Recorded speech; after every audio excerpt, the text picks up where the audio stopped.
तुम्ही घरच्या घरी बनवू शकता। पण मार्केट आहे की सारखा नाही, किती ढोकळा मस्त बनत असा नाही। ढोकळा। शिवाय मार्केट मधला स्पॉन्जी बनत नाही, जाळ्या पडत नाही आणि खाताना घशात अडकत असेल तर तुम्ही एकदा या पद्धतीने असा ढोकळा बनवला ना तर यापुढे मार्केटमधून तर 100% सांगते कधीच आणणार नाही।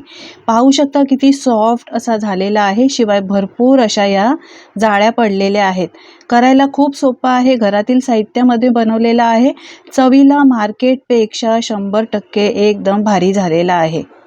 माझ्या या सोप्या पद्धतीने जर तुम्ही बनवलात ना तर नेहमी असाच हा ढोकळा बनवून खाल। शिवाय या ढोकळ्यासोबत खाण्यासाठी चटणी सुद्धा बनवलेली आहे। रेसिपी तुम्हाला आवडणारीच आहे, तर आत्ताच एक लाईक करून ठेवा। चला तर करायला घेऊया।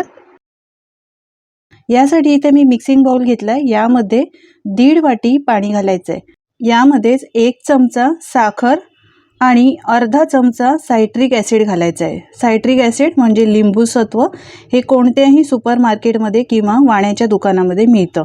यानंतर 1 चमचा मीठ घातलाय आणि 2 चमचे तेल घातलेलं आहे। तेल वासाचं घालायचं नाही, हे शेंगदाण्याचं तेल आहे। मिक्स करून घ्यायचं। यानंतर यामध्ये आपण बेसन घालणार आहोत। आपण मस्त मार्केट स्टाईल ढोकळा बनवतोय, यासाठी सारख्याच वाटीने मी इथे 2 वाटी बेसन घेतलेलं आहे। आता बेसन हे चांगलं चाळून घ्यायचं, चाळल्याशिवाय वापरायचं नाही। हे बघा, सगळं बेसन मी चाळून घेतलेलं आहे। आता हे सगळं व्यवस्थित मिक्स करून घेऊया। मंडळी, तुम्हाला माझी जर रेसिपी आवडत असेल तर प्लीज एक लाईक करायला अजिबात विसरू नका आणि तुम्ही कुठून ही रेसिपी पाहता हे सुद्धा कमेंट करून मला नक्की सांगा, म्हणजे मी तुमचे आभार मानू शकेन आणि मलाही कळेल तुम्ही ही रेसिपी कुठून पाहताय। बेसन हे बघा छान असं फेटून घेतलेलं आहे।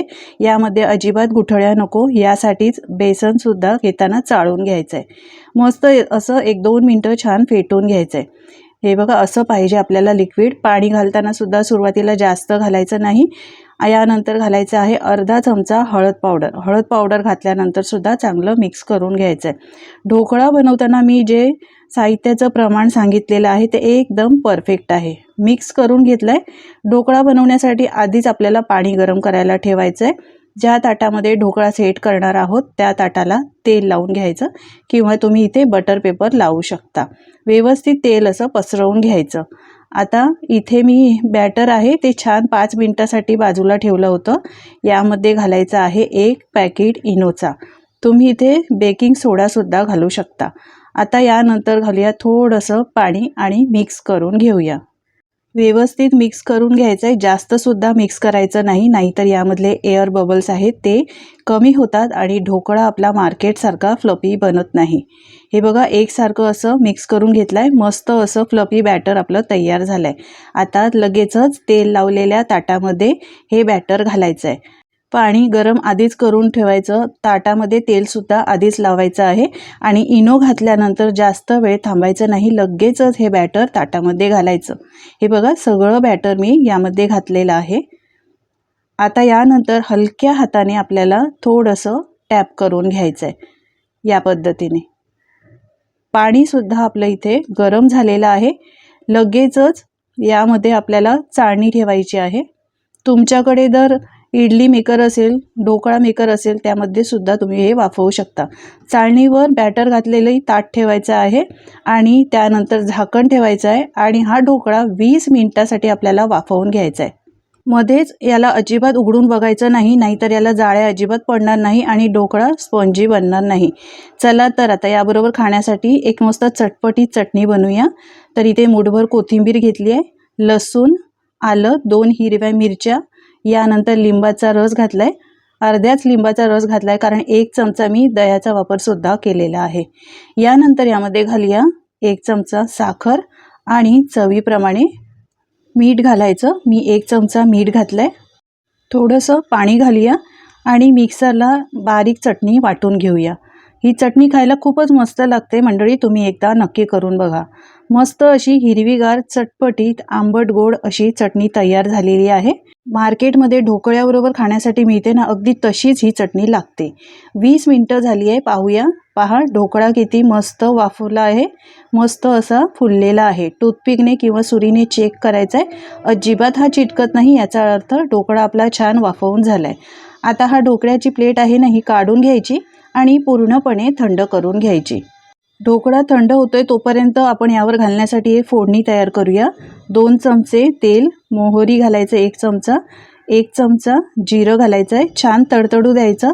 यानंतर यामध्ये घालूया आपण हिंग पावडर, कढीपत्ता घालायचा, बारीक चिरलेली मिरची घालायची आहे, तुम्ही अख्ख्यासुद्धा ठेवू शकता. 1 चमचा साखर आणि थोडंसं पाणी घालायचं, मिक्स करून घ्यायचं आणि याला एक चांगली उकळी काढून घ्यायची. आणि ही फोडणी आहे ना ती पूर्णपणे थंड करून घ्यायची. छान अशी उकळी आली आहे, मिक्स करून घ्यायचं, साखरसुद्धा विरघळली आहे, पूर्णपणे थंड करून घ्यायची आहे. ढोकळासुद्धा 5 मिनिटात रूम टेम्परेचरवर ठेवला होता, थंड झाला आहे. साईडच्या कड्या अशा लूज करायच्या आणि याला डिमोल्ड करून घ्यायचं आहे. यासाठी एक ताट वर ठेवायचं आणि असं उलटं करायचं, वरून थोडंसं असं टॅप करायचं, सहजच हा ढोकळा निघतो. तुम्ही पाहू शकता किती मस्त अशा जाळ्या पडलेल्या आहेत. पहा, बाजारात सुद्धा मिळणार नाही इतका मस्त जाळीदार स्पॉन्जी ढोकळा तुम्ही घरच्या घरी बनवू शकता. आहे की नाही किती मस्त असा ढोकळा.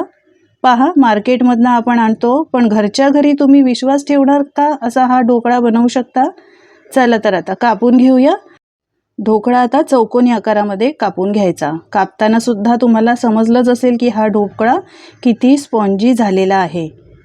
बाहेरून मार्केटमधून आणण्यापेक्षा घरच्या घरीच खूप कमी साहित्यात एकदम हायजीन पद्धतीने तुम्ही असा हा स्पॉन्जी जाळीदार ढोकळा बनवू शकता.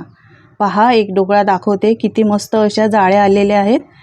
मी जे सांगितलेलं प्रमाण आहे ते एकदम परफेक्ट आहे. सगळं प्रमाण मी डिस्क्रिप्शनमध्ये दिलेलं आहे, तुम्ही ते पाहून या पद्धतीने असा मार्केटपेक्षा सुंदर जाळीदार घरच्या घरी ढोकळा बनवू शकता. पहा, दुसरा ढोकळासुद्धा खूपच सॉफ्ट झाला आहे. बराच वेळा हा सॉफ्ट राहतो असाच. घरी नाश्त्याला बनवायचं असेल, कोण पाहुणे आले असतील तर या पद्धतीने तुम्ही अगदी 20 ते 25 मिनिटात हा ढोकळा बनवू शकता. आता यावर फोडणी घालूया.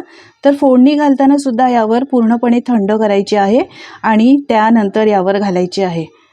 पहा, मस्त असा जाळीदार ढोकळा आपला तयार आहे. मंडळी, तुम्ही कधी केला आहे का असा ढोकळा?